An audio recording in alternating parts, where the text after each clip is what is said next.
दोस्तों, stock market industry में बहुत सारी ऐसी टर्म्स का यूज़ किया जाता है जो नए इन्वेस्टर्स के लिए कंफ्यूजिंग हो सकती है।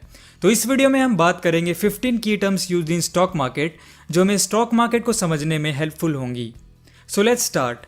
सबसे पहले शेयर एक कंपनी की ओनरशिप में पार्ट यानी हिस्सा होता है और ये कंपनी की एसेट्स एंड अर्निंग में क्लेम को रिप्रेजेंट करता है। डिफरेंट मार्केट फैक्टर्स के अकॉर्डिंग इनका प्राइस अप डाउन करता है और ये स्टॉक एक्सचेंजेस में एक्सचेंज किए जा सकते हैं। अगर हम ज़्यादा शेयर एक्वायर करते हैं उसी हिसाब से कंपनी में हमारा ओनरशिप स्टेक भी बढ़ता है। Next is share holder. कोई इंडिविजुअल, इंस्टीट्यूशन या कॉरपोरेशन जो लीगली एक या एक से ज़्यादा शेयर किसी पब्लिक या प्राइवेट कंपनी में ओन करते हैं उन्हें शेयर होल्डर कहते हैं। शेयर होल्डर की कंपनी में स्टेक के हिसाब से ओनरशिप होती है। अगला है पोर्टफोलियो। एक स्टॉक पोर्टफोलियो आपके द्वारा होल्ड किए गए सारे शेयर्स को ग्रुपिंग यानी इकट्ठा करता है। हमारे पास कौन कौन से शेयर्स कितनी क्वांटिटी में हैं ये सब हमें पोर्टफोलियो शो करता है। ये ज़रूरी है कि हम एक अच्छा पोर्टफोलियो बनाएं जिससे रिस्क और प्रॉफिट को मेंटेन कर सकें। नेक्स्ट है प्राइमरी मार्केट। इसे NIM यानी न्यू इशू मार्केट भी बोला जाता है। ये वो मार्केट है जहाँ पे नए शेयर्स इशू किए जाते हैं एंड पब्लिक डायरेक्टली कंपनी से इसको परचेज करती है। इसमें कंपनी को शेयर बेचने के बाद पैसा मिल जाता है। Next IPO। जब कोई प्राइवेट लिस्टेड कंपनी पहली बार अपने शेयर्स पब्लिक को ऑफर करती है शेयर मार्केट में एंटर करने के लिए तो उसे IPO इनिशियल पब्लिक ऑफरिंग कहते हैं। IPO प्राइमरी मार्केट के थ्रू होता है। नेक्स्ट है सेकेंडरी मार्केट। पहली बार शेयर्स इशू होने के बाद वो शेयर्स सेकेंडरी मार्केट में ट्रेड किए जाते हैं। यानी सेकेंडरी मार्केट में इन्वेस्टर्स के बीच शेयर्स को इनडायरेक्टली परचेज एंड सेल किया जाता है। जब कोई शेयर सेल होता है ब्रोकर्स एंड इन्वेस्टर्स को उससे पैसा मिलता है। Next is intraday.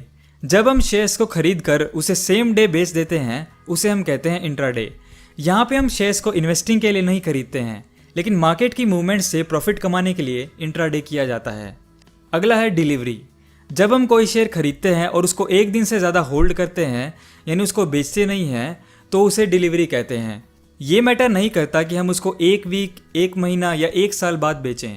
अगर हम एक दिन से ज़्यादा स्टॉक्स को होल्ड करते हैं तो उसे डिलीवरी कहते हैं। Next is broker. एक स्टॉक ब्रोकर कोई इंडिविजुअल या ऑर्गेनाइजेशन है जो स्टॉक एक्सचेंज में रजिस्टर्ड मेंबर होता है और इनके पास लाइसेंस होता है कि ये डायरेक्टली अपने क्लाइंट्स के बिहाफ पे स्टॉक मार्केट में शेयर्स की बाइंग एंड सेलिंग कर सकते हैं और बदले में ये कमीशन चार्ज करते हैं। दोस्तों, स्टॉक मार्केट में इन्वेस्ट करने के लिए हमें डीमैट अकाउंट चाहिए होता है जो हमें ब्रोकर ही प्रोवाइड करवाता है।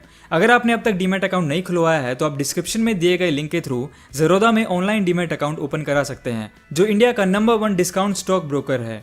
इससे रिलेटेड मैंने एक डेडिकेटेड वीडियो भी बनाया हुआ है, उसका लिंक भी आपको डिस्क्रिप्शन में मिल जाएगा। नेक्स्ट है डिविडेंड।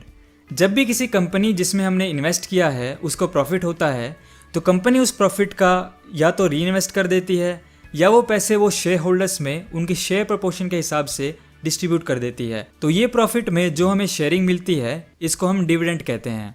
अगला है बुल मार्केट। ये एक टर्म है जिसका यूज़ मार्केट की सिचुएशन यानी हाल बताने के लिए किया जाता है। जब शेयर का प्राइस बढ़ रहा होता है और पब्लिक को लगता है कि प्राइस आने वाले टाइम में और बढ़ने वाला है तो उसे बुल मार्केट कहते हैं। इस मार्केट में शेयर्स की बाइंग इंक्रीज हो जाती है। Next beer market. Beer market bull market का ऑपोजिट होता है। जब शेयर्स के प्राइस गिर रहे होते हैं और लोगों को लगता है कि मार्केट का बुरा हाल होने वाला है तो उसे बियर मार्केट कहते हैं। लोगों को लगता है कि आने वाले टाइम में शेयर के प्राइसेस और गिरेंगे, इसलिए मार्केट में शेयर्स की सेलिंग इंक्रीज हो जाती है। Next is blue chip stocks. ये उन रेप्यूटेड कंपनीज के स्टॉक्स होते हैं जो मार्केट में बहुत लंबे समय से हैं। Financially strong and past year में इनका ग्रोथ एंड रिटर्न्स में अच्छा ट्रैक रिकॉर्ड होता है। इनमें अदर स्टॉक्स के मुकाबले कम रिस्क होता है। अगला है स्टॉक एक्सचेंज। एक नॉर्मल मार्केट में जैसे चीज़ों की परचेज एंड सेलिंग होती है वैसे ही स्टॉक एक्सचेंज के थ्रू शेयर्स की बाइंग एंड सेलिंग होती है।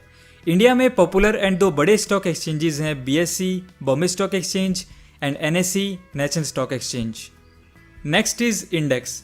अब देखो, स्टॉक मार्केट में हज़ारों कंपनीज लिस्टेड हैं तो अगर हमको स्टॉक मार्केट की परफॉर्मेंस का पता लगाना है तो हर एक कंपनी के स्टॉक को ट्रैक करना तो मुश्किल हो जाएगा। इसलिए अलग अलग सेक्टर्स की कुछ कंपनीज का सैंपल ले लिया जाता है जो पूरे मार्केट को रिप्रेजेंट करता है।